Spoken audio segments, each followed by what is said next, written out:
Hi, I'm Nilsa Gonzalez. And I'm Constance Ditzel. Together, we're running to represent you in the New Jersey State Assembly, Legislative District 5. Have you heard of Murphy's Law? It's an Irish saying that says, if anything can go wrong, it will. Let's look at Governor Murphy's Law in New Jersey. New Jersey has invested billions of your tax dollars in wind farms along our shorelines.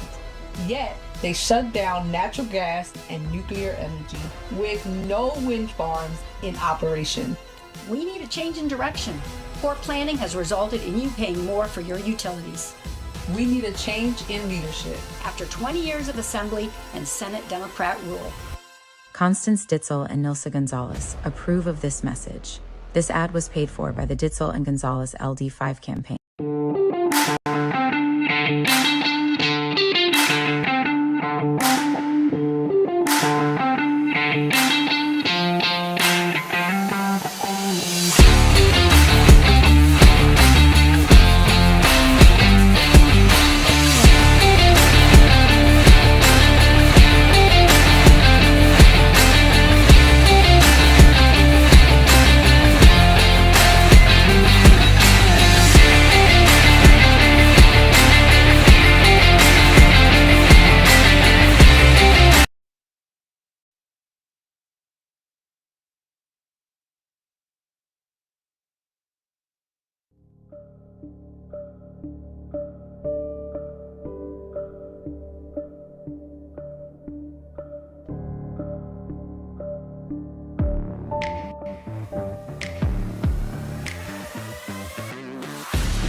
Well, hello, everyone. Hello. Welcome to The Pulse. I am your moderator tonight, Alexandra Levine. We have some breaking news. This weekend, October 18th, all day Saturday, we have something called the King's Protest all day nationwide. As you remember, they pulled that crap in June. These are people that are protesting against President Trump. They protested against Elon Musk at the time. They're protesting against ICE. They're protesting against the government shutdown. As you know, they made a big deal about this in June, and we found out it was elderly people on Medicare, white elderly people on Medicare that were protesting against Donald Trump. The question is, what kind of people are going to be protesting this time? It's disgusting that probably taxpayer dollars are going into this. And of course, we always try to find out the source for who's really funding the No Kings protest. Is it George Soros? Is it the socialist, Marxist, communist elitists? Or is it somebody different this time? But it's disgusting that we have to go through this again and again and again. But on the flip side, instead of going to a No Kings protest, you should be going to something that really matters. You should be going to a cause. There is a wonderful organization called Lost Voices of Fentanyl. Our friend Ann Funder is one of the founders of it. And my friend April Babcock is one of the lead people in the state of Maryland for Lost Voices of Fentanyl. They're having a huge march for combating fentanyl because it is such a deadly drug in Washington, D.C., the same time, 9:30 in the morning in D.C., October 18th. And it's going to be on the northeast quadrant of the Washington Monument in D.C. Elected official Tim Fazenbaker will be there. America's Pulse Network will be covering that event. And a lot of wonderful people will be at the event. There is some talk of major elected officials and major people. Thomas Homan may be there. Pam Bondi may be there. Kristi Noem may be there, and many others. I would advise everybody to go to this march against fentanyl, to go to DC, to help our children, to help our young people, instead of going to a No Kings protest, which is ridiculous and insane.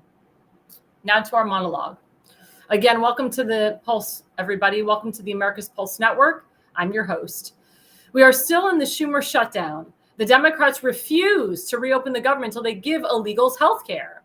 Is that what we, the people, want? The Democrats are now trying to play the saint, and some of them are now refusing to take their salaries.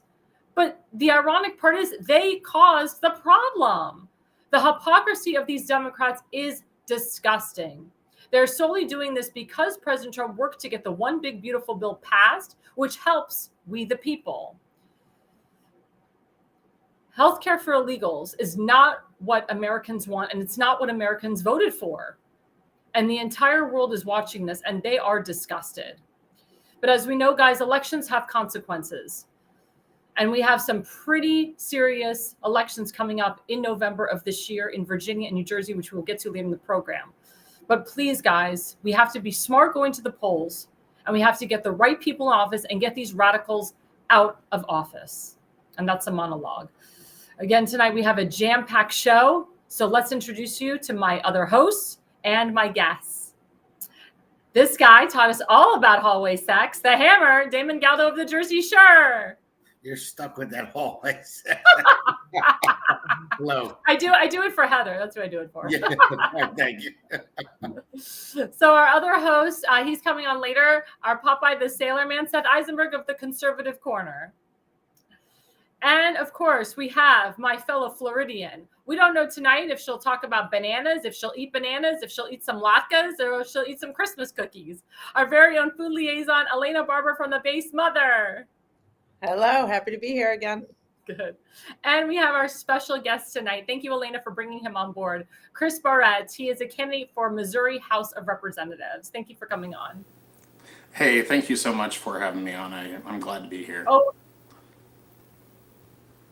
awesome. Well, let's bring everybody on.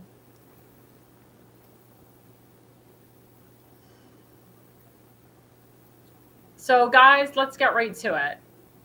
There we go. Yep, we're bringing everybody on. Thank you.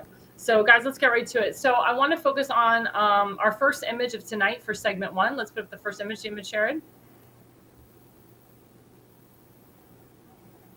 So, across the Middle East, the forces of chaos, terror, and ruin that have plagued the region for decades now stand defeated.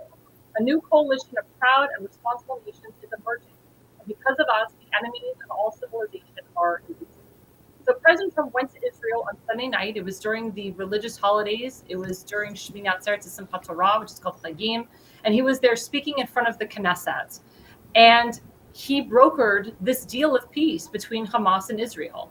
So the question is, I'm going to turn it to our special guest, Chris Burnett. How long do you think this, I would say, days of peace is going to be before the next attack happens? Yeah, well, I was just kind of watching after all the pomp and circumstance that happened the other day. Today, I think we're seeing some reality going on there. I mean, I was already seeing reports that Israel was attacking Hamas people, and Hamas people were attacking not only their own citizens, but also trying to infiltrate Israeli occupied areas. So, you know, I mean, I am hoping that this lasts, that this is just some, you know, rumbling continuing on after the big event. But anyway, so I'm hopeful, but not seeing great signs. Now, do you feel that the Israelis should have really gone in there and finished the entire job? They should have annihilated Hamas once and for all? Well, it would be nice if we could just get rid of Hamas. As far as like unleashing the Israeli military in there, I mean, look, they're a sovereign nation. If that's something that they want to do, it is certainly up to them to do that. I don't know that, you know, the United States necessarily has to support it, though I mean, I am fine with supporting Israel. Yeah, when it gets down to it, I don't want to see a bloodbath and a lot of innocent lives lost. But at the same time, you know, if Israel did decide to do that, I don't think it's up to us to necessarily stop them. Damon, Chair, let's put up the second image, please, that President Trump said. So President Trump also said 2 years ago, thousands of innocent Israeli civilians were attacked by terrorists, one of the most evil and heinous desecrations of innocent life the world has ever seen. Please know that America joins you in those two everlasting vows. Never forget and never again. So Damon Galdo, I turn this to you. You know, he's vowing that America joins Israel in making sure that this never happens again. What say you about what the president said? No, it should never happen again. And I just have to say, what Trump accomplished is one of the greatest accomplishments in my life. Now, I always say that I'm not a lackey, you know, Oh, Damon Galdo, we can't hear you. You can't hear me? Yeah. Can you hear me now? Yeah, just turn up your volume. There's a little bit of background noise coming. Yeah, I don't know where the background noise is coming from. I can hear it. Yeah, my volume's all the way up. Okay, there we go. Background noise is done. Right, So that was on. Okay. So okay, yeah. There So you go. anyway, like I said, I'm not a lackey. I don't agree with everything Trump does. I voted for him, obviously, and I think he accomplished a lot of things. And this is one of the biggest accomplishments of any president in my lifetime that has ever done. And I hope that this peace stays. I know that he said that Hamas has to de-arm, and if they don't, then he's going to do it. He didn't say who. Maybe he's going to cut Israel loose or not if they don't, disarm. But he said they're going to do it, and it may be violent if they don't do it. So it needs to be hammered through. It needs to be done. And like I said, hammered, like Seth always says, but calls me the hammer. But it needs to be done. It needs to be done, finished, done, and hopefully, God willing, that there's going to be some type of peace in the Middle East, and even going with the other Middle Eastern countries and getting them to help rebuild. I think Trump, the art of the deal. I think he made some great deals over there, and I'm optimistic, I'll say. So, Elena, one of the biggest things was bringing all the hostages back. And President Trump said repeatedly, if you don't bring every single hostage back, there will be hell to pay. Well, for some reason, and Jewish people across the world, they're shocked by this, that Hamas actually brought all 20 hostages back in one piece. We're still waiting, of course, for deceased people. But Hamas, for some reason, they owned up to their end of the bargain and they brought back all 20 hostages. What say you about this? Well, I'm very happy that they did that. I mean, they had pressure from the entire region, not just from Donald Trump. But I am a little bit polluted that they didn't send the remains. And I don't know what the delay is there. You forgive me if there's been a good reason given. If there is, I have not heard it. And I just cannot imagine what the reason is, other than I can imagine that these bodies are so deteriorated and have been treated so badly that they're holding off on delivering them. Because they don't want to have the repercussions for what they've done to these people. And so I don't think we're ever going to see them. And that makes me really sick to my stomach as, just as a human being, but imagining that this is my child or my sister, my brother, or any family member, to be able to lay them to rest with respect and dignity would be something that would matter to me. And this hurts that they haven't done that. Now, Elena, follow up to you. Do you think, in your opinion, that Egypt and Qatar and Turkey can actually control Hamas and make sure that Hamas doesn't take over Gaza again, and that this broker deal that Trump put together with these countries, that Egypt and Qatar and Turkey will actually own up to their end of the bargain, in your opinion? At the risk of oversimplifying, I would say yes. I think they do have the ability to, and I think that they will, because they have a vested interest in getting rid of Hamas. But I also, just as history tells us, when you strike down one evil, another one rises back up again, and a new one will form. So this peace is not going to be a lasting peace. We will never achieve world peace. Now, Chris Barnett, now we're going into phase two. Phase two is about all of these very rich, wealthy countries putting up the money, putting up a lot of money to take over Gaza. And that's pretty much what President Trump is working on right now. What say you about that? Well, I mean, I think that that's actually a great thing. That's going to probably go a long way in solidifying any sort of hope of long-term peace there, which is basically economic development. Basically give these people a future to look forward to, because clearly they don't have that right now. I think that it will calm down the situation. Once people start having more normal lives, they're not going to want to turn to these terrorist organizations for support and protection.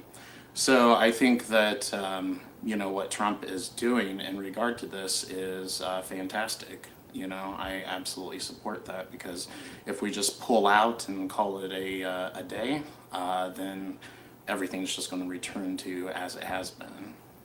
Now, Damon Galdo, a lot of people feel that there will never be another October 7th under President Trump's leadership. He's going to be in there for 3 more years, God willing. But after he leaves, people are like, if JD Vance becomes the president, are we still going to have peace? Or God forbid we get a Democrat in there, years later. How can we as Americans prevent an October 7th happening here? But also, we don't want to have a mess over in the Middle East again after Trump leaves. What's your opinion on that? Well, I'll answer that question in a second because Seth is on. So let's bring him. Oh, yay! Woo! All right. Welcome, Seth. My man. So anyway, so to your question, I think whether it's Vance, whether it's Rubio, that's going to be involved. I mean, I think Rubio may be vice president or who knows? I don't know how it's going to work. I know they're still going to be involved. And I believe that between those two, I would say, and then Hegseth and everybody else, I think Trump put a team together that's pretty good, that is going to pressure them to keep this peace, try to rebuild over there. And I think I'm like I said before, I'm optimistic. I think Trump, he kind of, I got to say, and I'm not usually starstruck by anybody, but what he accomplished, it was pretty good. So, and I think the team that he put together after this guy was, the whole Russian hoax, and then the stolen election, and then after that, they tried to bankrupt him. They tried to throw him in jail. They tried to kill him twice. And then he wins the election and he puts his team together. I'm kind of amazed by it. We'll see what happens. I mean, I'll be the first one to call, a spade if Trump does something wrong, and that's no problem with me. But this thing that he pulled together, I am very amazed by it, and the team that he put together. Like I said, I'm very optimistic, and I hope I'm not wrong. So, Seth, we're talking about a subject that you and I are extremely passionate about. We're talking about the, Israel is Hamas, deal. They're calling President Trump the peace president now. He brought 35 nations to him. He called them up for this big meeting in Egypt. And now we're going into phase 2, where he's telling these nations to pony up the money and let's rebuild Gaza. Make sure that Hamas doesn't take over. Make sure that no terrorist organization takes over. What say you about this? Let's get your perspective. Well, Hamas has already started executing people in the streets over the last week that they think have collaborated with Israel. It's not going to change. Israel should have killed them all when they had the chance. Now they're just regrouping. This is a tactical pause for them. They're regrouping. They're rearming. They're getting a new game plan together. We should have let Israel turn that place into glass, because it's going to be a constant thorn in the world's side. They are never going to stop what they do. They are terrorists. Terrorists terrorize. That's all they know how to do. We're not talking about an educated population. We're talking about dirt merchants. And all they know is violence. That's all they know. They want to kill the Jews. They're going to wipe out Israel. And it's not just Israel. They want to make the whole world Islam. And they've proven it. They are killing people in the streets because they think they helped Israel. And and they know the whole world's watching now. And they don't care. But Seth, in your opinion, under President Trump's leadership now, because under Biden we had October 7th, do you believe that there will be another October 7th under President Trump's leadership, or when he leaves, there will be another October 7th? They'll wait till he's gone. They're not stupid. They know he'll do something if they do anything, so they'll wait, because they know they got most of the world still out there protesting for them. I mean, you've seen the news. There are people in America saying just because there's a peace accord doesn't mean we're going to stop protesting Israel. They know they've got the dummies on their side, but they also know Trump won't have a problem dropping the hammer on them. So they're going to wait. They'll buy, and they'll use that time to regroup and resupply and dig more tunnels and do all that stuff while Trump's there. They'll go, okay, no, we're good. We're not going to do anything. As soon as he's gone, they're going to be right back at it. They're going to kill more people. You can't talk or compromise with people who have told the world they want to kill you. No matter what they say after that, you can't believe anything they say. Oh, yeah, no, we agree with peace. No, you don't. No, you don't. How many times has there been peace talks? 2010, 2014, 2017, 1987. There's been like 15, 20 times they've gone, yeah, okay, cool, we'll do that. And here we are again going with him and going, hey, yeah, cool, we're going to do that. We need to kill them. Kill them. Well, Seth, I would say this. I don't trust them at all. You're absolutely right in what you said. But under Trump's leadership and under the team that he put together that should carry on, his ways, I think as soon as somebody screws up, then boom, there you go. You're getting zapped. No, Trump in office, he's going to do. He'll drop the hammer. Yeah, just zap everybody else. But do I think the people behind him will? I don't know enough about them to say that they would. I don't know anything about them. I think they would. I think they're all on board with it. I see them zapping those narco boats like crazy. I think it was a fifth one just happened the other day. Zapping a narco boat is different than going to war with people who can fight back and shoot. It's a big difference. Putting boots on the ground is way different than shooting a drone from 80 miles away. Compared to what we have that they have, I mean, if they do something wrong and they break this. Wrong. I hope I'm wrong. I hope they've really this time they're like, yeah, we're done.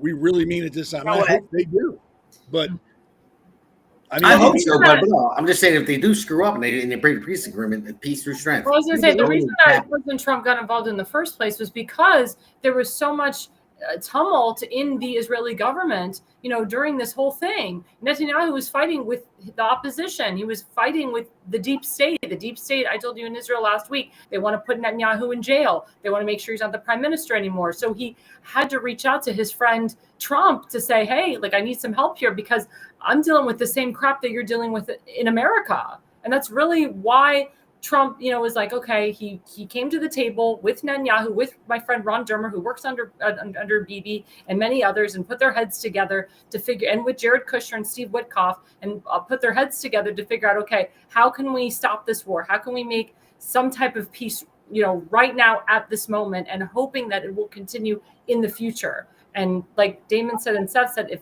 it doesn't happen, if there is a break of the ceasefire, or if there is a more break of violence, then Trump says there will be hell to pay. But it's sad that President Trump has to be the peacekeeper here. But he has to be the peacekeeper because the Israeli government is lashing out at Netanyahu, and they want him to lose, and they want him to fail, and they want more of this war to go on because it looks bad for Netanyahu. And that's actually the real crux of the whole thing. Elena, take it up to you.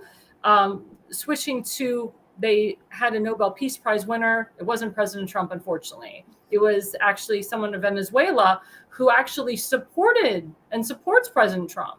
She actually kind of said, President Trump really deserves my Nobel Peace Prize because he stopped about 8 wars already. What say you about that? Yeah, I think that was just a petty enjoyment that we got watching the left be mad that she said she dedicated her Nobel Peace Prize to Donald Trump. He does deserve it, and he probably won't get it next year because they will find anybody. They will give it to a mother in a playground for breaking up a fight between two toddlers before they give it to Donald Trump. So it doesn't matter. I think personally, I thought it was very nice of her, and it really showed the world, what people really think about Donald Trump when she dedicated to him. But I personally don't care about the Nobel Peace Prize for him. I thought it was completely invalidated after they gave it to Barack Obama for doing absolutely nothing. I agree.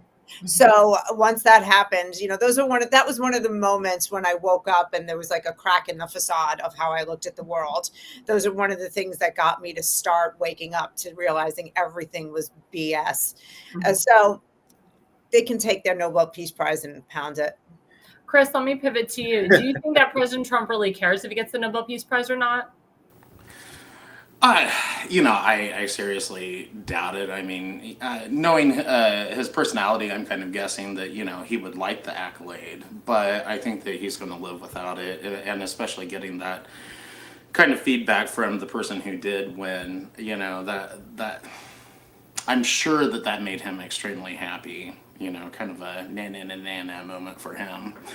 So, yeah, absolutely. But, I think personally that he's very deserving of it, like Elena was saying. I mean, if someone like Barack Obama can get it for doing absolutely nothing, then, I mean, someone who stopped so many wars, you'd think that they might want to give it to him, but, that's not politically correct. Well, I hope he gets it and he sends it back. Yeah. There you go. Yeah, Damon Gallo, pivot to you. I mean, President Trump, he's done so much. President Trump has kind of like poked at the Nobel Peace Prize, people and people that are in charge of who gets and who doesn't. It's like, what the hell else does he have to do to earn this damn Nobel Peace Prize? I mean, seriously. I mean, you have all those memes out there that Trump would say, it's good for you to breathe oxygen. And then you have the memes of the Democrats and everybody holding their breath because they don't want to breathe anymore. So it's whatever he does, they just hate him, the bad orange man, because I don't understand it. I don't understand the TDS. I really don't get it that much. I know you can not like somebody and you don't want them to get elected, but how far they go to trash somebody and not realize the accomplishments that he's making and what he's doing good for this country. Because if Kamala Harris got elected, we'd be, I don't even know where we'd be. I don't even want to say it because I have no idea, but I know it'd be bad. But that's the thing, if I don't know. So I'll leave it at that. So. Mm-hmm. Seth, I'm going to end it with you before we go into our next segment. I mean, you think just like Trump. I know you do on some things. Like, God, I did this for you. I did that for you. But you know what? F it. Screw it. Forget it. It's just a piece of paper. It's just a medal. It doesn't really mean anything. I mean, honestly, do you think that Trump is sitting around saying, damn it, I should have gotten this Nobel Peace Prize, or, F it? He's saying fuck it. Why? Why? He knows Barack Obama got. I think he just wanted it so he could go, yeah, I got it, whatever. Yeah. Watch this. Like an F you to Barack Obama. I don't. It doesn't mean anything to him. I mean, it shouldn't mean anything to anybody now. Yeah. No, it's really interesting. I want you to comment on this. I don't know if you saw this. So Time Magazine had Trump on the cover, and they took like the worst picture of him and they put it on the front cover. It's like a picture of like his neck and doesn't even show like his hair. And he's like, damn it. Like, why did they have to take like the worst picture of me and put it on the cover of Time Magazine? They've had some better pictures of him before. Seth, it's so funny. I don't think he cares about the Nobel Peace Prize, but when it comes to taking a picture, he's the president of the United States. He wants a damn good picture of himself on the front cover of Time Magazine. What say you about that? Yeah, that probably bothers him more. I mean, honestly, I think that bothers him more than the Nobel Peace Prize. Exactly. I think it bothers his wife more. I mean, I think there's more sting with that than there is in not winning the Nobel Peace Prize. Like I said, if he got it, I guarantee he'd been like, watch me throw this in the trash. I just wanted to prove a point.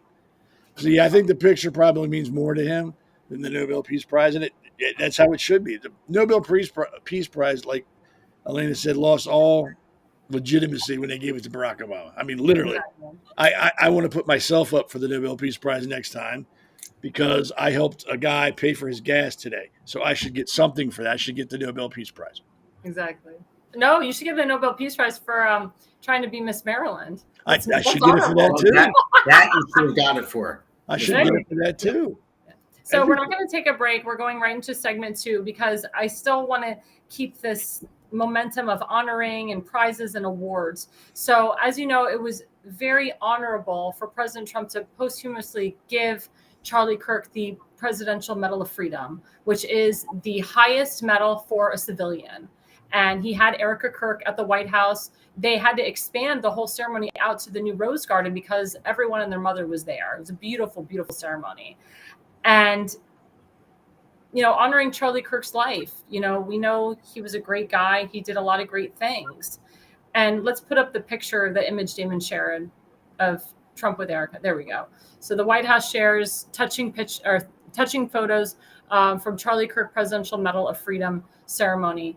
Pivot to Chris Barnett. What do you think about Charlie Kirk receiving this award?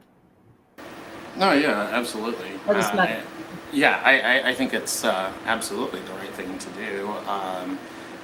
Because I mean, if anything, let's face it, at some point in time, he probably would have received it. So, I mean, why not just go ahead and do it now while everybody really has him in our minds? So yeah, I think it's a great thing. I saw the ceremony too. It was absolutely wonderful, and you know, and I can't help but say that it's kind of funny also to watch people who get mad about this get mad. Now, Elena, during the speech, President Trump, you talked a lot about Charlie Kirk, but then, of course, he brought up the country. He brought about what he's doing. But, he made the point that, this was all what Charlie Kirk wanted. He wanted peace in the Middle East. He wanted peace between Russia and Ukraine. But again, you still had some critics that were like, and even Republicans, like hardcore Republicans that support Trump, they're like, God, why do you need to talk about himself? Why couldn't you just make it all about Charlie Kirk?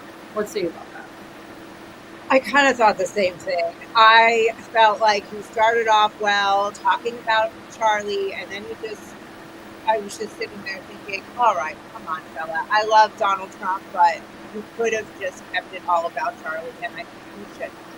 He went on for about 20 minutes too long, and I think everybody was relieved when Erica got up to speak, because, she's such a good speaker. Every single word for her has impact and meaning. And some of the stories that she shared about the little girl, what she wanted to give her daddy for her birthday, and how this was the best birthday present that Charlie has ever received, and Charlie would think that. I thought it was really much more impactful. So yeah, no offense, President Trump, but tighten it up next time. Well, a lot of people thought, and this was the other perspective of it to David and Galdo, that the reason that President Trump was kind of pivoting a little bit about things that he's done and how Charlie Kirk was kind of involved in that was maybe to take away from the somber moment of this, maybe to kind of distract Erica from, crying and being upset. And she's going to probably be crying for the rest of her life about this. But, he was, in other people's opinion, he was trying to uplift the audience a little bit. What say you about that? Yeah, he may have been. I mean, and again, we look at Trump and what's been going on. What he just accomplished recently with the peace deal, and going through everything with Charlie Kirk. The guy's all over the place. So I don't know how he sleeps. Like I had to work 24 hours straight yesterday, and I'm like beat. I mean, the guy gets like 3-4 hours of sleep. So I can't fault him on that. But he has, he's the president of the United States, and he's Donald Trump. He has a huge ego. So he makes mistakes, so and he goes a little bit too long sometimes, and he talks about things that he shouldn't talk about sometimes. And when I watch him in his speeches, I'm like, all right, well, you really didn't need to go that long, go that far. But to each his own. He's the one that got there. He's the one that's running the country. He's the one that worked hard to get where he is and accomplished what he accomplished. So, but like I said, nobody's perfect. So Damon Sherrod, I want you to show some of the images of last night.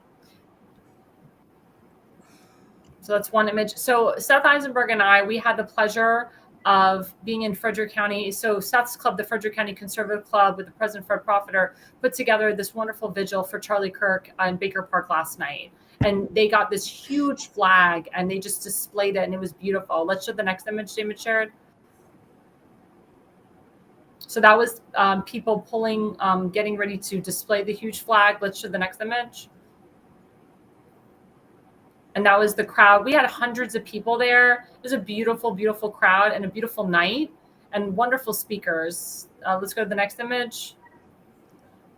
And that's Fred Profiter. So he is the president of the Frederick County Conservative Club. Seth, of course, is the treasurer as well as the vice president. And is there another image? Very nice. Yeah. And then that shows, and Tim Fazenbaker was there. Of course, he spoke with Dan Cox. He spoke as well. He was the former state delegate. He ran for governor of Maryland. Who Seth talks about a lot. So Seth, I want you to talk about last night, that evening. What an amazing evening. What propelled you and Fred to do this vigil for Charlie Kirk on his birthday? And also talk about, the speakers that you guys had, because each speaker that you had really brought something different to the table. It was a very beautiful evening and a very beautiful moment. And it was just very eye-catching to see that huge flag come out. And I sang the national anthem as well. And it was just so beautiful to see us honor Charlie Kirk in such a phenomenal way. So describe, and you're wearing the Freedom shirt, which is awesome. So Seth, please describe, what propelled you guys to do the vigil on Charlie Kirk's birthday. Well, we did one, I guess, about a week after he was killed, murdered. We had like 200-300 people there, and then we kept getting emails like, "Hey, I didn't know about that. Are you going to do this again? If you do this again, let us know." So Fred said, "Hey, let's do it again on the the Day of Remembrance." So we put that together, and it was like Alexandra says, a really good turnout. It was really good. Most of this, not most, all the speakers kind of talked about Charlie or what he was doing, what he did in their own way. So it wasn't like repetitive. It wasn't the same thing over and over and over again, which was great. Everyone had their own take on it. Everyone had their own reason why they liked Charlie Kirk or what brought them to watch Charlie Kirk. They kind of explained that to everybody. It was really good. It was, I wouldn't say it was sad at all. I don't think anybody was sad. I think it was what it was supposed to be, a celebration of life. Everybody had a good time, I guess you could call it that. But there was nobody, and everybody spoke, met new people, met people that felt the same way they did, and the idiots stayed away. There was no counter protest or anything like that, even though they'd been on Facebook all day. "Oh, we're going to come disrupt that. We're going to And there was even, I think somebody said that your event was canceled. Yeah, someone started saying it was canceled and everything. Yeah. They were trying to do that to hurt you, to suppress your audience, which of course that didn't happen. Nope. But the pavilion that you guys had it in was gorgeous. It was nice. The man show, it's pretty cool. Yeah, it was a beautiful pavilion, and it was, like Seth said, it was a come together moment. Nobody was sad, nobody was crying. Everything was very uplifting. Everything was about faith. There was actually a group of young kids that were passing out crosses to everybody, which was beautiful. It was really, really nice. It was a very touching moment. Yeah. So, going to Damon Galdo, as you know, they're having the No Kings rally again, this weekend. But as you know, people have been having vigils for Charlie Kirk across this country, and there's been hundreds of people coming, thousands of people for Charlie Kirk.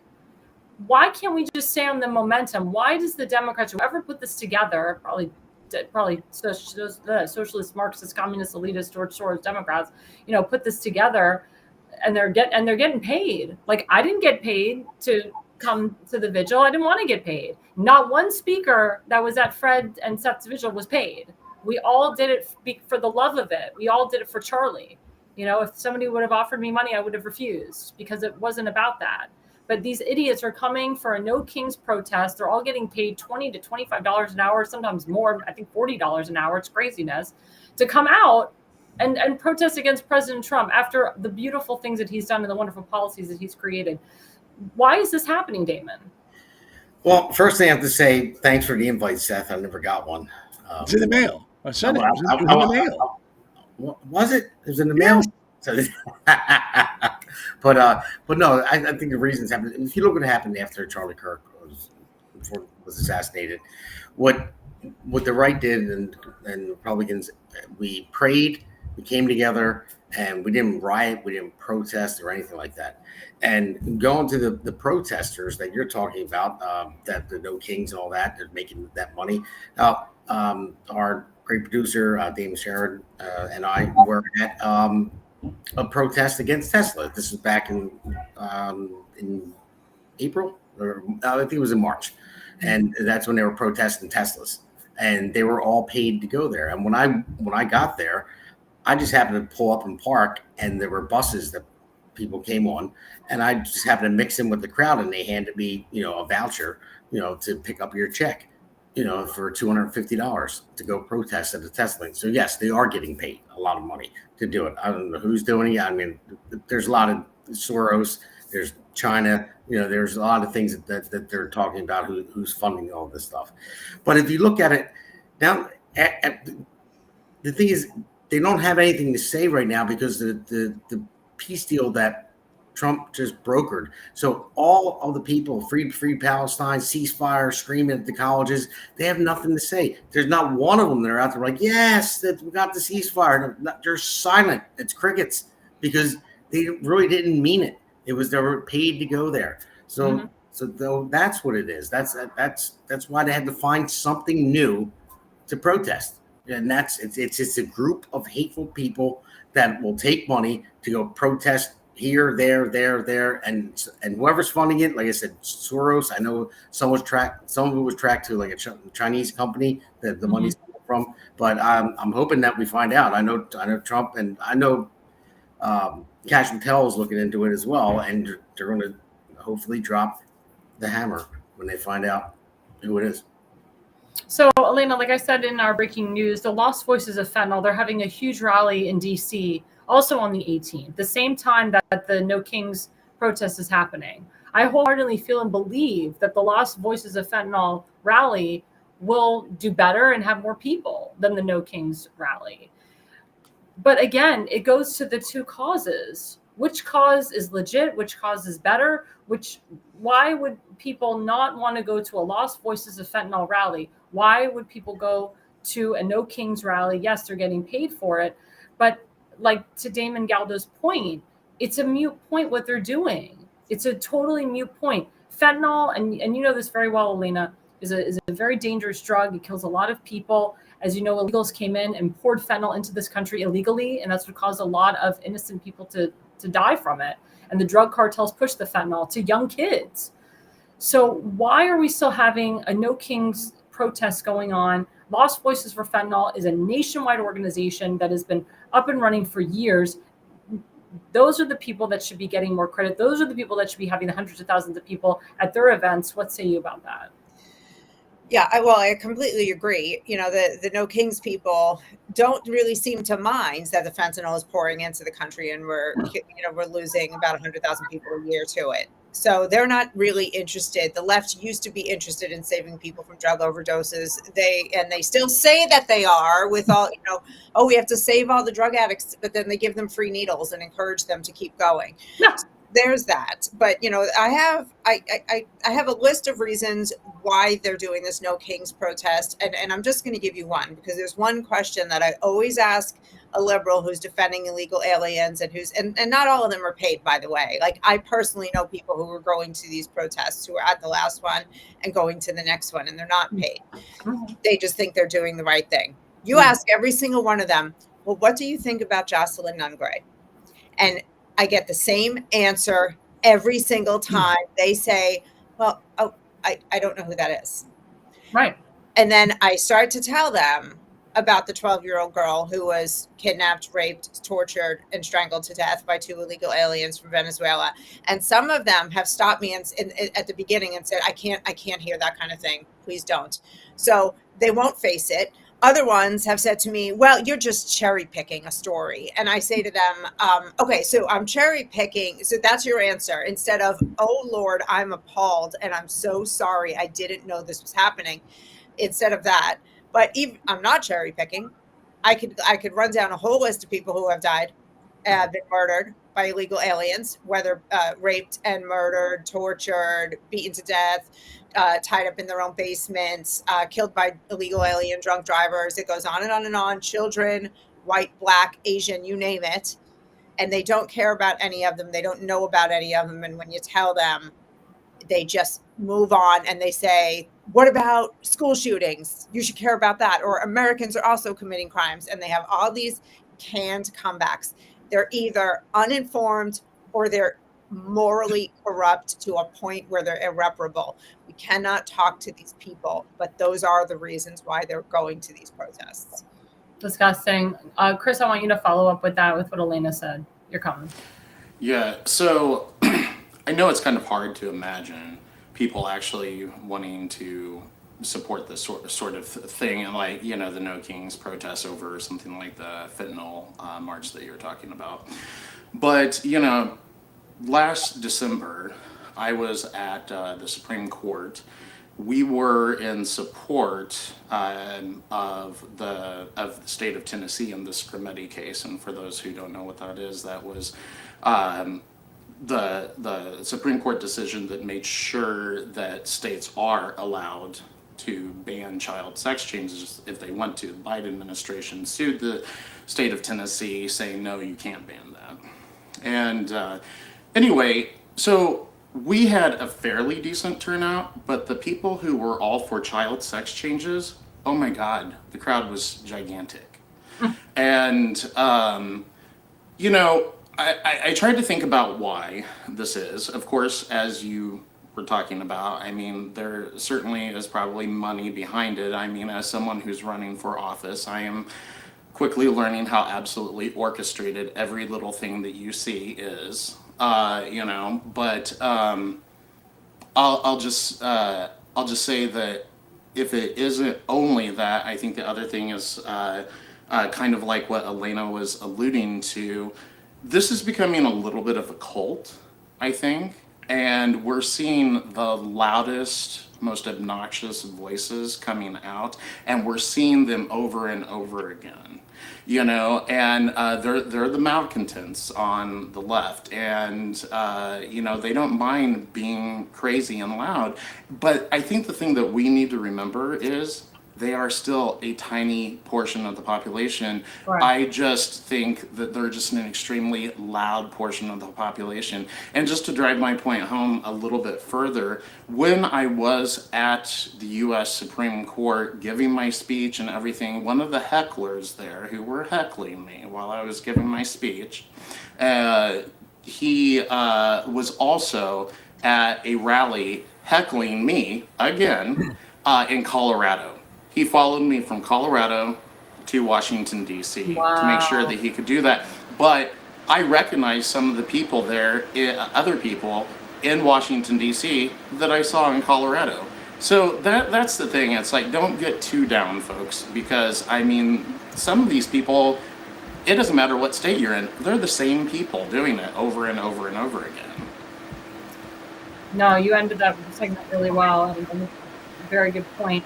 We're going to take a quick break. We're going to come back. We're going to focus now on elections coming up down to the wire as we did last week. Stay with us, guys. This is the America's Pulse Network, The Pulse. Please, guys, show us your comments. I know there's a lot of people that are watching that are not commenting, but we want your comments. We want your questions. And don't forget to follow us on America's Pulse Network on X, on Rumble, True Social, Parler, TikTok. We're on 5 different platforms now. So please, guys, stay with us, and we will be back right after the break.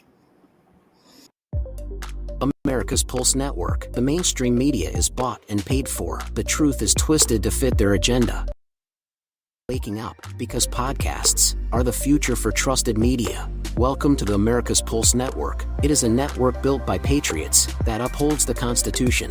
The America's Pulse Network stands for God, truth, and the America First movement. There is no corporate propaganda, no government spin, just real news, real talk, and real voices fighting for faith, freedom, and the future of this great nation with common sense. Here are some of America's Pulse Network podcasts. Alexandra Levine Live, hosted by Alexandra Levine. Jersey Shore Podcast, hosted by Damon Galdo. The Conservative Corner, hosted by Seth Eisenberg. APN's The Pulse, hosted by Alexandra, Damon, and Seth. So tune into America's Pulse Network on the following social media platforms: X/Twitter, Rumble, Truth Social, Facebook, and YouTube. Join the revolution. Because the pulse of America beats for God and country. America's Pulse Network is for faith, family, freedom, and truth.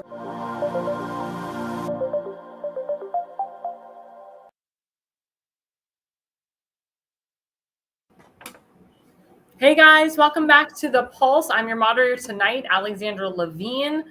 Our third segment talks about elections coming down to the wire. We talked about this last week, but November 4th is the day.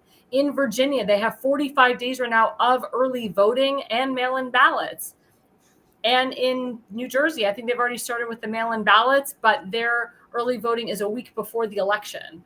So we really want to get everybody out. I can tell you that in the state of Virginia, the early voting is doing very well right now for Republicans, and Republicans are actually returning their mail-in ballots a lot faster than the Democrats. Same thing in the state of New Jersey. A lot of the mail-in ballots are returning a lot faster on the Republicans than for Democrats, and people are really coming out to vote. I can tell you that the Republicans are very geared up, and a lot of unaffiliated and Democrats are #Jexiting or crossing the aisle, and hopefully going to be voting for the Republicans on election day or when early voting starts in New Jersey a week before the election, that Republicans will really come out and really vote, and unaffiliates will really come out and vote for the Democrat. We'll get some moderate Democrats to hashtag vote for Jack as the governor of New Jersey, because we need to make New Jersey red again. Pivoting to the Virginia race, as you know, President Trump, he put out a Truth Social about a couple weeks ago in regards to the Democrat lieutenant governor candidate, Jay Jones, who wrote this harsh, most disgusting, revolting text messages threatening to kill a Republican representative and their family. Craziness. President Trump has called for him to step down. J.D. Vance has called for him to step down. And many others, even some Democrats, have called for Jay Jones to step down. But of course, he's not going to. But as a result, President Trump heavily endorsed the incumbent Attorney General of Virginia, Jason Maharis. And in a sense, he also commented on the woman running for governor, the Democrat, Abigail Spanberger, to be like, why aren't you calling for Jay Jones to leave? In a sense, President Trump didn't endorse Winsome Sears, who's running as a Republican for governor for Virginia, but he did boost her numbers by calling her opponent out. What say you about all this, Chris Barnett? I think that obviously the honorable thing to do would be to denounce this and take one for the team, because I mean, this is obviously, just from a purely political standpoint, kind of a nightmare scenario for other elected Democrats to be in, and it shows who actually has, true strength and who is just listening to poll numbers and, going along with wherever they think the popular opinion is.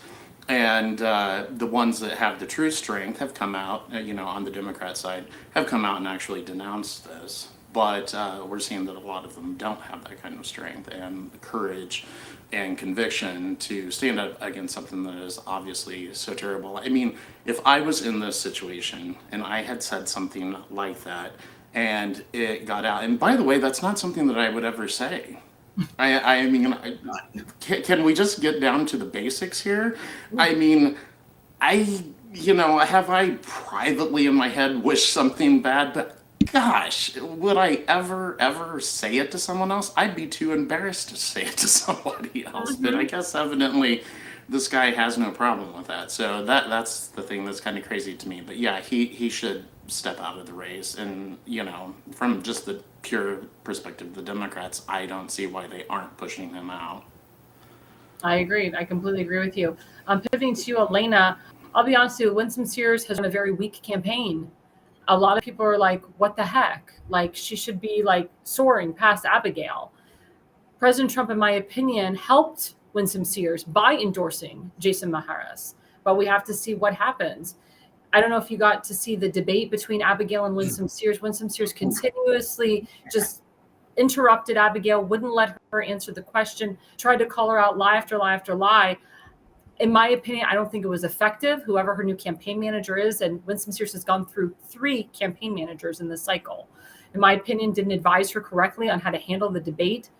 And I know that she was trying to get Abigail to answer questions, try to hold her accountable. But with President Trump helping Jason Maharis, do you feel, in your opinion, maybe Winsome Sears should not praise, she doesn't have to come out and wholly endorse and support President Trump, but just say something about President Trump, something about the policies that he's done for Virginia, because it will look bad on her if she doesn't win. And it'll look bad on the state of Virginia, because Virginia needs to flip back the legislation. There's Democrat-controlled state legislators. It's Democrat control right now. We need that flipped. But we can't have it flipped unless Winsome Sears, as the current lieutenant governor, comes out and does something. What say you? Well, as far as people switching their vote from Spanberger to Sears, to Winsome Sears, they're going to keep with their news that they're watching, and they're not going to see what is up with Spanberger. After that debate, yes, Winsome Sears did interrupt her too much. All you have to do with Spanberger is let her speak. and she's going to say something awful. Let her rip, and so you're right that she got bad advice with that interrupting shtick. But there were times, that one creepy part where Winsome was doing great, where she was asking Spanberger again and again, are you going to denounce Jay Jones? Are you going to denounce him? And Spanberger just stared out into space, wouldn't even look at Sears. She looked like a psychopath. Unfortunately, I don't think that the left is going to see that clip as much as we have. And if they do, they're only seeing the clips of Winsome Sears being weak. And, I last week, I'm glad you gave some specifics, because last week you said she ran a weak campaign, and I was thinking about it this week, saying what specifically. If she's running through campaign managers, I mean, are we looking at two bad candidates for Virginia? Like, is Virginia going to lose either way?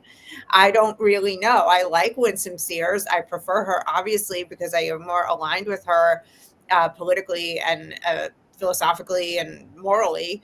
But is she actually going to be able to do the job either? It's very concerning for Virginia. Yeah.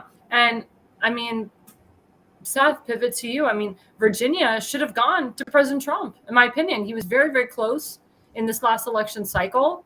And President Trump was the reason why Glenn Youngkin and Winsome Sears and Jason Maharis came in office to begin with. He endorsed Glenn multiple times. And in my opinion, Glenn took the endorsements and kind of used President Trump and then put him at arm's length. Then President Trump had to come back to Virginia to say, hey, Glenn, I got you in there. What the hell are you going to do for me? What the hell? And he had Elise Stefanik in there, because I was at a huge Women for Trump rally in Virginia where there was thousands and thousands of women coming out for President Trump. But that was Elise Stefanik coming in and doing that. That wasn't Glenn Youngkin. Glenn Youngkin wasn't even present. So what say you about the future of the state of Virginia? Because the tagline of Virginia is, don't Maryland my Virginia. They don't want Virginia to become Maryland, because we can get it all. I mean, Seth and I can talk about Maryland all day, all night. But the point is that how can we make Virginia not Maryland? What does Winsome Sears have to do, in your opinion? Well, the Republican Party needs to kick away all these wishy-washy, weak candidates and find a strong conservative candidate. Mm-hmm. I mean, just because someone, I'm Republican, doesn't mean you have to back them. Doesn't mean you have to put them up to run for an office. You go, hey, look, you're really good. Maybe you should aim lower. Start off low, like dog catcher or postman, and we'll work you up from there. She's a weak candidate. No matter what she does, she's going to be weak. And like Elena said, no matter who wins, Virginia loses. The Republican Party needs to stop backing and promoting every Tom, Dick, and Harry that comes down the pike and says, I want to run. I'm a Republican. Back me up. No. We're not going to do it just because there's an R after your name. Show us something. Do something. Show us you got some balls. Stand up and fight. Just don't sit in your debate stage and go, what? I'm going to interrupt you like a 2-year-old. Like, what? Mom? Who wants that in the governor's house? That's embarrassing. I want somebody who goes up on stage and knows that they're so right. They don't got to interrupt the other person. Like, you talk what you got to talk. I know what I'm going to say is fact. So you run your mouth. And when you're done, I'll say what I got to say. I don't need somebody who's so insecure with their points and their platform and their campaign that they have to interrupt constantly. Because all that shows me is you have no confidence in what you're saying. You're afraid to let them speak because you don't know if you can counter it. And number 2, debates are ridiculous. But at the time the debates come around, people have made up their mind. They know who they're voting for. Maybe 2 or 3% might get swayed by debate, like, I'm going to vote for her now. But for the most part, they don't do much. They don't change minds. There's not like masses of people now going, I'm going to vote for her now because of that debate. If it wasn't for that debate, I wouldn't have voted for her. It's just ridiculous. But yeah, the Republican Party all over this country needs to start promoting strong, solid, conservative candidates and put them out there as strong, conservative candidates and back them. It's that simple. Damon, I'll pivot this to you, because I feel like Winsome Sears felt a sense of entitlement because she's the lieutenant governor. So she's like, I'm the lieutenant governor. Now it's my turn to become governor because Glenn Youngkin can be the governor next time. What would say you about that? Yeah, you see a lot of that with candidates that are running that are already in position. I mean, they think they're just going to win and walk right into that race and win that race just because they're already elected as, say, lieutenant governor. But I just want to say one thing, Seth. I slightly disagree about the debates. You're right about most of it, but I slightly disagree. There's some gotcha moments because what happened when that debate, in Virginia, when she asked her about that, the guy said it's going to be your kids, and stuff like that, and she just stared. That was horrible for her. It was almost as bad as the Trump Biden debate when God, I wish I could pull up the clip because it's sad but hilarious. But that just ruined Biden. Like we beat Medicare. Trump's like, yeah, you beat it to the ground. And you're a Republican and you're looking at the Republican eyes. Democrats don't see it that way. That's why I'm saying not many people are swayed by debates. They've already picked who they're going to back. Yeah. And that's that. Yeah, there's only a few Super Bowl moments, I would say, in the debate, and I think Virginia was one of them. But yeah, you're right about the rest of them because nobody even watches them. Nobody cares. And also, early voting has already started and the mail-in ballots have already started. So that's to Seth's point. That's why sometimes debates don't really sway because people have either already voted or, that's the real reason because they've already voted. Yeah, I was going to say because Jack Ciattarelli just had a debate with, he's running for governor of New Jersey, had a debate with Mikey Sherrill. And the first debate he won, but only people like me or you guys are going to watch these debates that are interested in it. So in the second debate, he got caught off guard where she accused him of killing 10,000 people. Wait, Damon, I want you to hold the thought because I'll hold it for next time. Okay. No, because I'm getting into New Jersey right now. So okay. Damon shared. Can you please pull up the meme of New Jersey? Patrick Murphy. There we go. If you can read it. So Governor, it's not Patrick, sorry, Phil Murphy. He's the current governor of New Jersey, the Democrat. He's going to be leaving because he's termed. He said, proud to celebrate our strong and vibrant, LGBT. Violent was right. Violent was right. Sorry, I can't read it. Community today and every day. Happy National Coming Out Day, New Jersey. National Coming Out Day was October 11th in New Jersey. So pivoting back to Damon Galdo. So you're dealing with this. You have this governor right now, National Coming Out Day. You have Mickey Sherrill, the Democrat, and obviously she's not going to condemn National Coming Out Day, because that's what Governor Phil Murphy wants, National Coming Out Day. So do you want that for your governor, your next governor?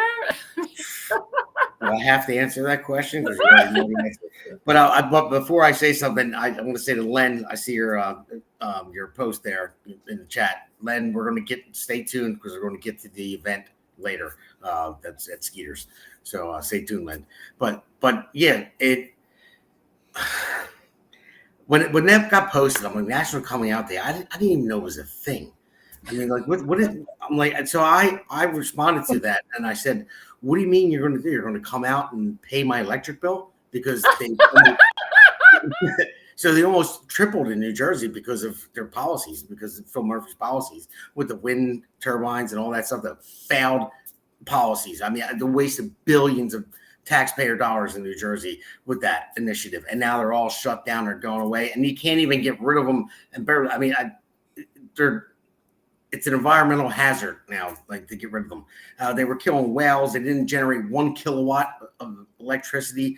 It was unbelievable. And now our electric bills, they outsourced it when we used to have it here. And literally, people in New Jersey are hurting bad. Yeah, they're hurting really bad. I mean, I'll tell you because I am, I'm struggling to make my bills. That's why I worked 24 hours yesterday, and that's why I do this podcast, because I need people to get the right people elected in this state and every other state, and that's real.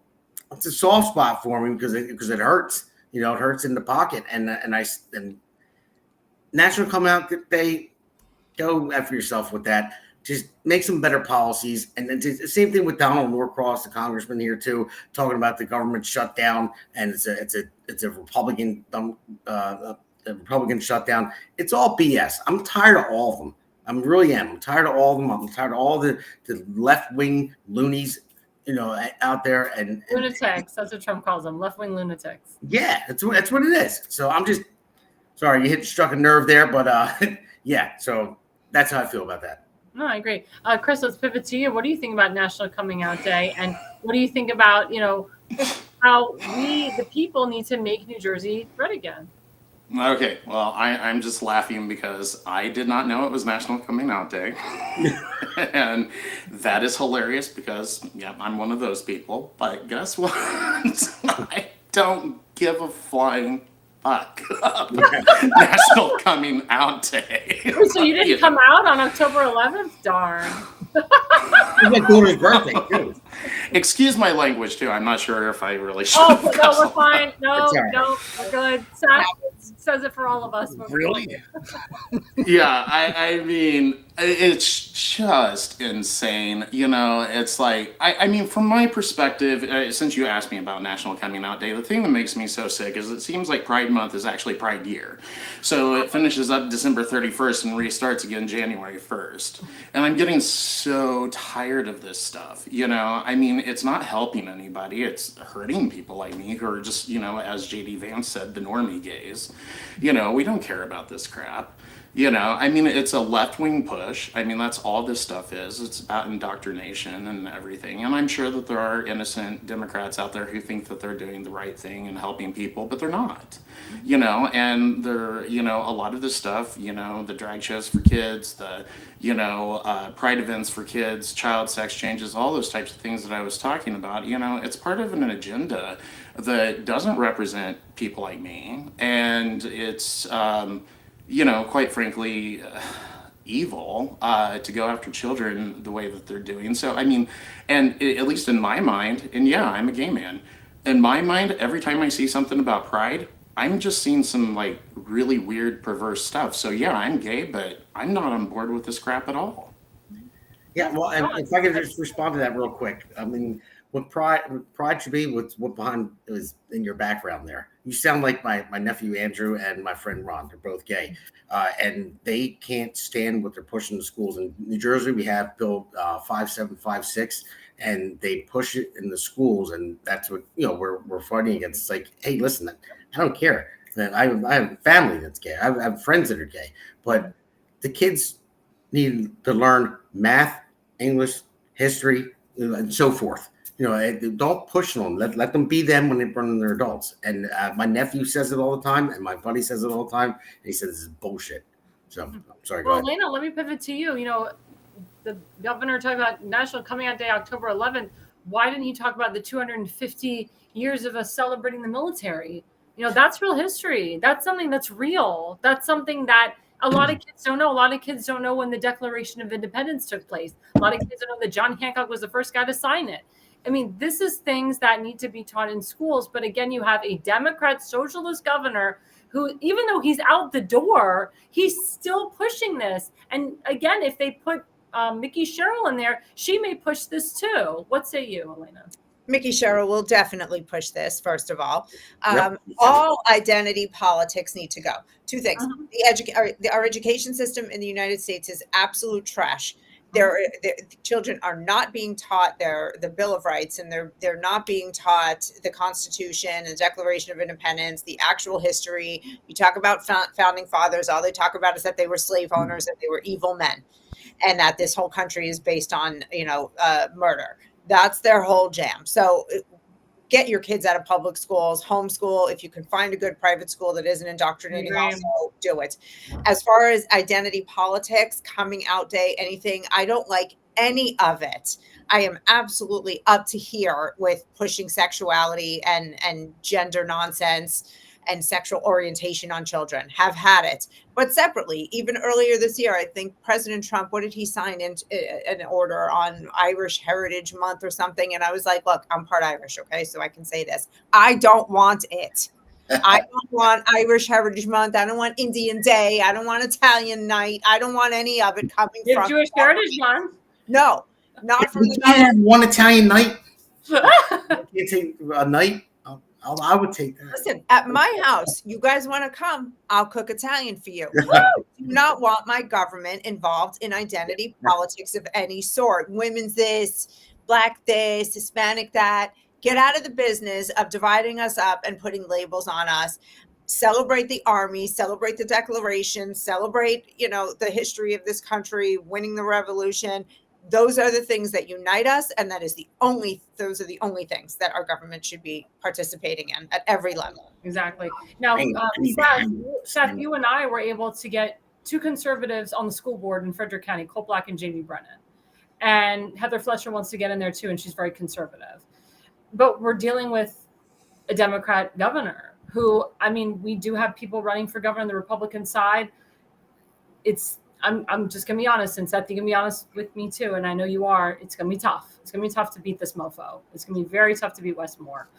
But we were able to get conservatives on the school board.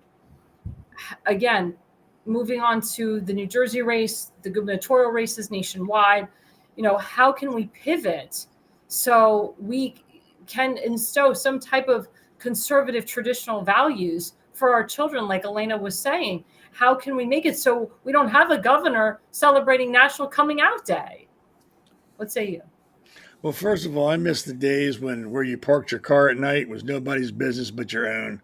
I don't care where you holster your gun at night. I don't care. It's not my business, and you shouldn't be sharing it with me anyway. I think it's ridiculous. I think it's narcissistic, and I think it's funny. And I don't know who said it, but Samuel Johnson said it best when he said the road to hell is paved with good intentions. So people just need to mind their own business. And as far as getting Republicans elected, it's hard to beat somebody who's promising to give you the House when the other person is talking about, hey, it's going to cost. We're going to have to do some things. We might have to cut some stuff. We all have to pitch in. It's hard to beat freebies. It's really hard to do that. And people don't want to hear the truth. They want to be lied to. People love to hear a good lie, especially if that lie involves them getting something, like getting money or getting food or getting, free gas or whatever they're giving away. That's what they want to hear. They don't want to hear anything else. So as long as the Democrats are promising to give away stuff, and as long as there's idiots out there that are stupid enough to believe them, and unfortunately, stupid people vote a lot more than smart people. Until we can change that, it's going to be an uphill battle forever. And in that vein, I'm also against mandatory voting. I know there's been some states talking about, like, if you don't vote, they hit you with your taxes or something, or some tax fine you get. No, you should not be forced to vote. That just pushes more stupid people into the voting pool who don't have time to learn anything. I'm just going to vote so I don't have to pay tax penalty. Who was that? Wait, where is that? I haven't heard of that. I heard it was Maryland was talking about it, not officially. There are people who are throwing it around. There's a couple other states who've been throwing it around because I know Europe. There's countries in Europe where it's mandatory. You must vote, or when your taxes come out. I've heard about the. Yeah, it's like a fine, not some crazy fine, but just enough to make you go, damn, maybe I should vote. But yeah, I don't agree with that. But until we get smart people out voting, I agree. The dummies are going to keep winning, and the dummies are going to vote for liberals. It's just that simple. Well, guys, we have to take a quick break because we're getting into segment 4, and it's already 9:11. Oh my gosh, 9:11 p.m. on the dot. So we're going to take a quick break, and we'll be right back after the break. Welcome to America's Pulse Network. This is APN's very own White House correspondent, Alexandra Levine. This is so amazing and miraculous. We've never had a president in the history of our nation doing this. And we hope to God that he continues doing this forever and ever. Thank you. God bless you, everybody. And God bless President Trump. And God bless you. Hello, everyone.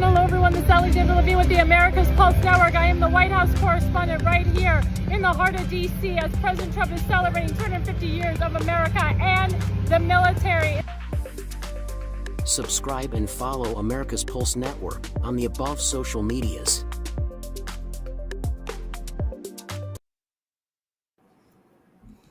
So, hey guys, thanks for tuning in. I just want to say shout out to Arlene. She says, I'm here, Damon. And shout out to Peter Sykes for Assembly. He said 150 plus LGBT holidays a year. That's a lot. So turning into segment 4. So we have our first clip. This is Nancy Pelosi shouting at a reporter that I know as a White House correspondent. I'm with her on Lindell TV. Let's play this clip. Why did you refuse the National Guard on January 6th? Shut up. I did not refuse the National Guard. The president didn't send it. Why are you coming here with Republican talking points as if you're a serious journalist? The American people want to know. We still have questions. Thank you. God. So that's my good friend from Lindell TV. We're going to pivot that to you, Elena, because you brought this clip to our attention. What say you about Nancy Pelosi, her actions towards my friend from Lindell TV? First of all, this is the best video on the internet today. I've watched it like 10 times. Laughing. Love watching Nancy Pelosi lose her mind. And I don't know what she's so worried about. On this committee, she's got the best of Democrats holding the Democrat seats. She has got Jasmine Crockett and Eric Swalwell on the committee. Oh, lovely. Everything is going to work in her favor. Well, that's who Hakeem Jeffries appointed to the committee. It's absolutely fantastic. She's in trouble. She's squirming, and we know the truth is about to come out, and she's angry. She's angry because she never in her wildest dreams imagined that Donald Trump would win and she would have to answer for her hideous actions that day. And all of her narrative that she spun up is falling apart. That clip ended a second too early because the rest of the clip, the reporter turns, looks right in the camera and smiles. It was just delightful. The whole and it also reminds me of what we were talking about just a few days ago with the Katie Porter clips of Katie Porter, get out of my effing shot, like a lunatic and all that. I'm like, what's going on in California? All the broads are crazy and they're all trying to take over the country. It's too fun to watch. Yeah. And Katie Porter, we didn't get a chance to play that clip, but she's running for governor of California. And she talked about, President Trump's demise, maybe he'll die of a heart attack. Somebody will take him out. Something will happen. But yet she's still allowed to run for the governor of California. I mean, she's hoping that something bad will happen to President Trump. And I feel like Nancy Pelosi was also hoping that something bad would happen to President Trump. What say you, Seth, about this clip? She's a drunk. And so people were like, we got to think every decision has to be made in tension with Trump. Soon, Trump will lose or go to prison or, I don't know, have a heart attack. I'm not sure. We call it the hamburger. I don't know what his demise is going Hamburger to be, from but Heaven. he'll have his demise. And the question will still be there. Who are we as? So thank you, Damon Sherrod, for playing that clip. So Seth, comment on that clip. That's what Katie Porter was saying. Who are we as Democrats? Well, Nancy Pelosi, and we see with Hakeem Jeffries and Chuck Schumer and Obama, what kind of Democrats they really are. They want to hurt Donald Trump. They want to either put him in jail or annihilate him. Let's see. Who was that again? Katie Porter. She's running for governor of California. I thought she was one of the Lee sisters, homely or ugly. I didn't know who she was. No, she's like a man. She's beastly. Beastly. I didn't know. I couldn't tell. Well, she's like a front runner. Like she's like up and coming, popular. They all love it. Maybe. That's an ugly woman. Was she wearing a jailhouse jumpsuit too? That's what. Really. No, that's a moo-moo. She had to go to Omar the tent maker for that one, or use the shower curtain in her bathroom because they weren't big enough to cover that fat ass. Liberals are crazy. They're all just crazy. I mean, there's no getting around it anymore. They're fucking insane. I mean, you listen to her. I mean, like that one video, get out of my shot. Like, who the hell are you, fatty? Oh my God, you're making Chris cry. Chris is like dying. I'm sick of hearing them from these people. They've got nothing to say. The only time they have something good to say is when you squeeze their head or you kick their cage. Then they might have a moment of clarity. Go, geez, I am crazy as shit. I didn't realize how crazy I was till just now. You've got the drunkard wino screaming at reporters, and Democrats don't care. But God forbid Trump calls someone an idiot or calls somebody dumb. True. Then it's the end of the world. We marching on DC with torches and pitchforks. We got to kill him. He's evil. I'm at the point now where I don't care what liberals say. If I have friends who are liberals and I love them, as soon as they start talking politics, I start throwing Valium in their mouth. Shut up. I don't want to hear it because you're not going to say anything that makes any sense to me. And I've known you for 10 years, and I don't want to choke you out in front of your kids. So take a Valium and shut up. But they're all insane. You'll never find a liberal that has anything to say that you're going to remotely might go, you know what, I can almost get on board with, like Hakeem Jeffries. God ruined a perfectly good penis when he put ears on that. But people love him. People love that moron. Again, but if a Republican says one thing off cue, it's the end of the world. Let's all go. Even Republicans will jump on it. Well, he shouldn't have said that. We're going to kind of, we're going to distance ourselves. Republicans aren't saying anything about this. They all just, okay. You got Marjorie Taylor Greene, who I don't know what happened to her. It must be lead in the water she's drinking. Jewish lasers, Seth. Jewish lasers starting fires in Hawaii. Now she's all over Trump for not doing it. They're all crazy. Power corrupts absolutely. And you can see it. It's on display.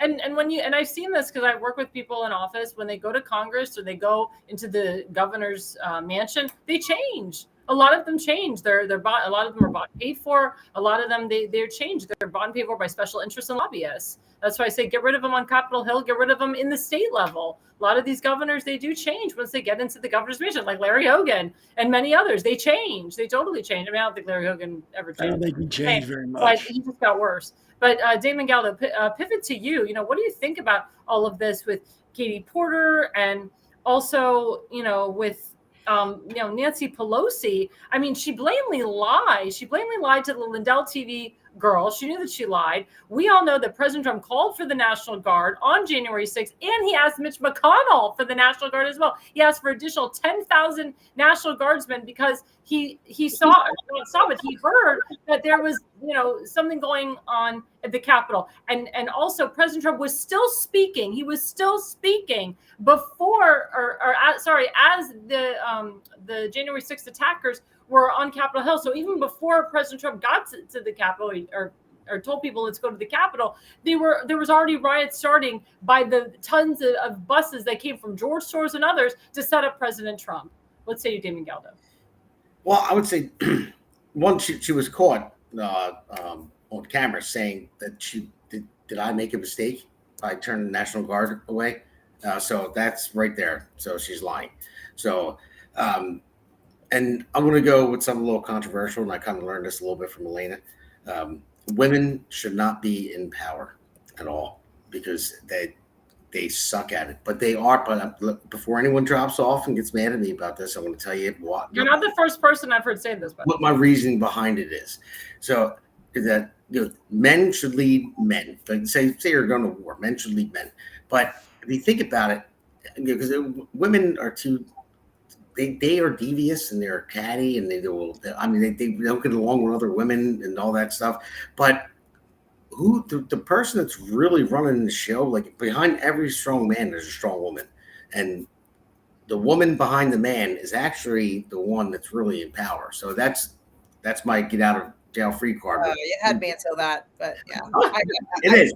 Well, we have our place. A strong woman can be extremely influential, and there are some women who can be good leaders. But I have come across so few in my life. Very few. The exception will never make the rule. I don't think that the woman is the power behind the man, but I think that she can create an environment if she's a strong woman for a man to be a good man and be powerful. Hold on. I feel the prime example of that is Erica Kirk. Erica Kirk was such a strong force for Charlie, and she changed him a lot. In my opinion, she made him a better man. Because I saw Charlie Kirk before he was married, before he had children. He became completely different when he met Erica and he had children. He became more of a man of faith. He became more just encompassing of her and putting her on this pedestal. But also because she was so faith-based, she elevated him a lot. And Melania Trump has been there for her husband from the beginning. I can tell you on the 2016 election, when the exit polls came out, Ivanka and Jared called their father and said, exit polls don't look so good, Dad. Hillary Clinton's up. I think she's going to win this. And President Trump, he got off the phone and he was a little sad. He kind of had the defeated look. And Melania went right up to him and she says, there is no way in hell, Donald, that you lost this election. I saw people come from all over the country. You had thousands of people at your rallies. There is no way in hell that you lost the election. This was before any of the numbers were coming up. And by Melania Trump giving him that boost, by being there for him at that moment, it propelled him to have more of that victorious look on his face, that victorious smile. He didn't feel defeated at that moment because she was there by his side, elevating him and helping him up. And that's really the point. Well, I would just say that great men are protectors, and they want to protect women. and that's the thing. So that's why I give women. Right, Erica protected Charlie Kirk. Melania Trump, I feel, protects her husband a lot. Because here, I'm just saying, I call it the power of the P, and if everyone out there knows what that is. So no, I don't. What is that? The power of the pussy. That's enough. Anyway, Chris, we'll pivot to you. I was going to go a little further, but I know we're running out of time. So I know. Well, Chris, after Seth left us all crying and dying of laughter. So let's summarize, everything, with Nancy Pelosi, with, how we as a nation could go forward. And how do you feel about, now Nancy Pelosi is going to have to answer to the American people about what she did on January 6th? Yeah, and people in her position aren't used to having to answer to the people, and it's kind of nice to see it when it does happen. So, I just from the perspective of somebody who is actually running for office, and I'm sure that, her corpse is going to continue trying to run for office. So I got one of those here too. Yeah, and so I'm just like flabbergasted that someone because I think that she's actually an intelligent person. She's kind of an evil person, but she's intelligent. Okay, I see disagreement down there, but we could but I think she's deviously intelligent. Maybe that's my thing. But in that sense, so.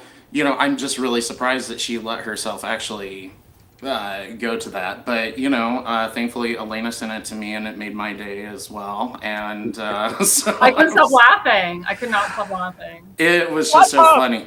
Yeah. You shut up. I know. And so I just can't believe that she went there. That was the most surprising thing. But as far as a way forward for the country, people need to really get involved. I think that is the hardest thing that, I'm kind of seeing as a candidate is, it feels like you're just constantly dragging people along to actually become a little bit more active. Voting is the bare minimum that you can do, the absolute bare minimum. So just because you're voting doesn't mean that you're, a super number one citizen or anything like that. So get out there, the thing that brought me to politics, do those types of things. You don't have to run for office like I ended up doing, but go out there, go to city council meetings, go to school board meetings, that type of stuff. We need an active population that goes beyond just voting. So, we need people to actually show up and not just, sit back and talk or simply vote. Like I said, it really has to be more, guys. Or do action. And the more people that actually, the intelligent people, like we were talking about, keep the idiots out, but get more of those intelligent people out there and doing that. And I think our country will be in a better place because right now, especially under Biden, especially under Obama, the inmates were running the asylum. That's why our country is in the situation that it's in. So it's time to turn that back around. So get off your butts, people, and actually do something. And really, the local area is probably one of the best places. And it's not that overwhelming. Showing up and speaking at a city council meeting is nothing. So do it. And also, I just want to plug in the Frederick County Conservative Club. Get involved with them. We have people from outside the county that are involved. I'm in Montgomery County, but I pay Fred Profiter my dues. My friend Tim Fazenmaker is in Baltimore County. He pays Fred Profiter dues. So it's not just Frederick County. There's people that are coming from outside of the county to be a part of the Frederick County Conservative Club. They are a club. And Seth, I'm speaking for your club, but you guys are doers. You do. When you say you want to put rallies together and make a difference, you do it. And you have wonderful speakers. And your meetings are, I think it's the second Monday of every month. Is that correct? Yep. Yeah, second Monday of every month. Get involved. Contact Seth Eisenberg. If you do not live in the state, you can still donate to the Frederick County Conservative Club. I'm a Florida resident. I donate to the Frederick County Conservative Club. So anybody can do it. Anybody can get involved. Before we go, just everybody tell our audience how we can get in touch with you. Chris, we'll start with you as our special guest. Thank you so much for coming on tonight. You were such a wonderful addition to our panel. Oh, thank you so much, Alexander. I appreciate that. Yeah, I did leave my website up here. It's barrettformo.com. As Alexandra said, you don't have to live in Missouri in order to help me out. Even people outside my district that are still fairly close, I'm saying, hey, you can volunteer, you can donate. But, if you live in Florida, live in California, live in Maryland, New Jersey, whatever the case may be, you can still help me out. I am a strong conservative running in a purple district. So that I'm going to need as much help as I possibly can get. So definitely. And donate to Chris directly, guys, not to the party. Donate to Chris directly. So right, because the party doesn't give me money. Nope. I don't. Yeah. So donating to the party, while not such a bad thing, it's not going to help me. So definitely go to barrettformo.com and donate there. I'm also on X quite a bit, and that's also at Barrett for Mo, and you can find me there. And if you go to my website, I also have an email address on there. Those emails go directly to me. And so if you have questions about me, where I stand on particular issues, want to know, feel free to hit me up. Awesome. And Elena, where can our viewers find you? On all the usual socials, you can find me at The Based Mother. I'm most active on Instagram and X. And Seth, don't forget, we can follow Seth and tell us, plug in your show, Seth. The Conservative Corner on Sundays at 7. Unless I have a heart attack or a stroke before then, that's when I'll be on. Or I might have one live on air. So, oh, God. I mean, I don't know, like this vein. I'm serious. This vein, I'm still waiting for it. Well, let's see. Your chair broke on air. Yeah, so. My chair. I'm like basically, literally, I'm like squatting almost right now. My butt is like an inch off the carpet. My knees are like right to here. You can't right at the table. I feel like I'm in some third world nation in a jungle. Waiting for like the Yankees to come over through the jungle so I can attack them. It's just ridiculous. Of course, that. But yeah, Sundays, and then I'm here on Wednesdays. I'm on. And sometimes he fills in for me. Oh yeah, I fill in for Elena every once. Not Elena, for Alexandra every once in a while. Elena's smart. She won't let me fill in. She's a very smart woman. I think Alexandra. My numbers are off because that's. Well, you like to live dangerously, so that's why you let me do it. But yeah, then I'm on Facebook. The Conservative Corner, and if you're interested in the Frederick County Conservative Club, it's fccc.us. Very simple to remember. I think there's actually a better picture of me on that website, so you can see that one, and then find out about the club. If you want to be part of it, be a part of it. And also, you guys can check out the vigil and all of the rallies that Seth and I and Fred have put on together over the years. So please get involved, guys. And Damon Galdo, let's plug you in. Go for it. Well, for sake of time, I'm just going to say people know where to find me. You already know. Everyone that follows me. Jersey Shore every Monday night and Friday night from 8 to 9 p.m. But I was going to say Monday night, Friday night. I used to have the radio show Thursday night. I gave it to Jack and Pete, bringing the sites for Assembly until November 4th. And then I'm taking my show back, guys, by the way.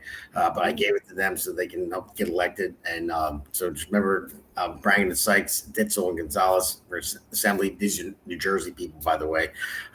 Jersey. Yeah, and Jack Citarelli. We got to get. We have to get Jack Citarelli, definitely, and Constance and Nilsa and Pete Sykes and everybody involved. We got to get those guys elected, please God. As you know, I'm Alexandra Levine. I'm Alexandra Levine Live every Tuesdays and Thursday nights from 8 to 9 p.m. Sometimes I do have fill-ins. I will have a fill-in tomorrow night. Probably Damon Galdo will be filling in for me if he doesn't die from all the work he's doing. November 4th, Damon. Oh, yeah. Oh, we're going to plug in. I think it's coming up next. Right at the end. So, yeah, guys, I just want to plug in very quick. Our good friend, elected official Tim Fazenbaker. As you know, he's running for County Council of District 9. Please go to timfazenbaker.com. Give a donation to him. And that is our GOP election party podcast guest. That's going to be November 4th. Damon Galdo is hosting it. I will be in. I'll just plug myself in. Seth Eisenberg will be there live with Damon Sherritt. It's going to be amazing. It's an all-night election party in New Jersey. Please be there if you can be there. If not, plug in. We're going to be live streaming the whole entire night. Thanks so much. I'm sorry. So Seth, I can't wait for you to come up, man. This Jersey Shore podcast is going to be there. And this is God, Seth in New Jersey, everybody! Woo! Yeah. Oh my God, I got something planned for you, buddy. I got surprises for you when you get up here. It's cool. Everybody can have a shot with me. And this is for, I mean, obviously for Jack Ciavarelli and all the assembly candidates that are going to be there, because the ones that we just mentioned will be there. And Keith Gibbons running for mayor and Gloucester County. Seth, you may love it so much you may not want to come back. Yeah, Jersey. I got some good stuff for you, Seth. We got a good show we're going to do. And Elena, you're coming on, right? Remotely? Yeah, I'm going to try to. Yeah. Okay, awesome. Planning on it. Yeah, well, I'll be popping in and out. But yeah, this is going to be great. So please, guys, follow us. And we're on all the social media platforms, America's Pulse Network, on Rumble, on True Social, on Parler, on TikTok, on X, and YouTube. So we're on about 5 platforms now and up and coming, and we're doing great each week. So thanks, guys. Thank you guys for watching. Again, this is The Pulse. We represent God, we represent country, and America first, and #MAGA. Have a great night, everybody. All right. Have a good one, guys.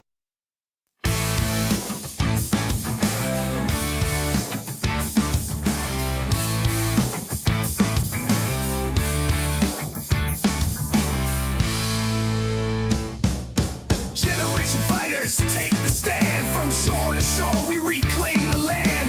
Grit and glory in every strand. In Jersey Shore, we make our stand.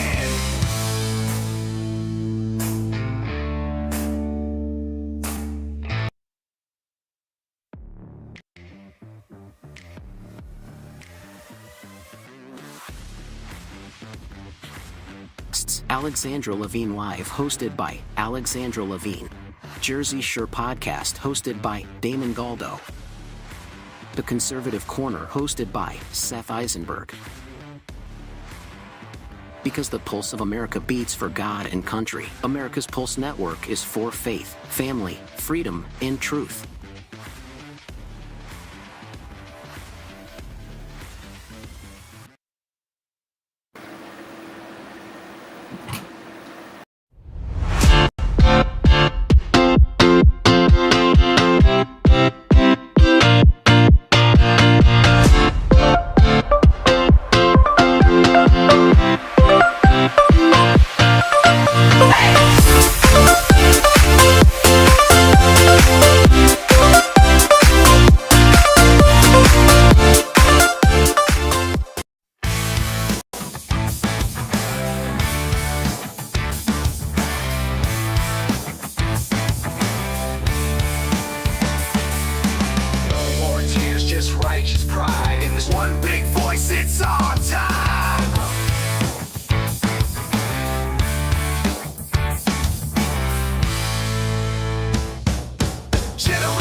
Take the stand. From shore to shore, we reclaim the land. Grit and glory in every strand. In Jersey Shore, we make our stand.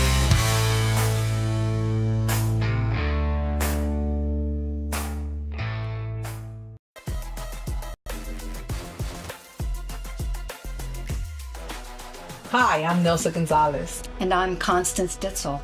Together, we're running to represent you in the New Jersey State Assembly, Legislative District 5. We support women in sports.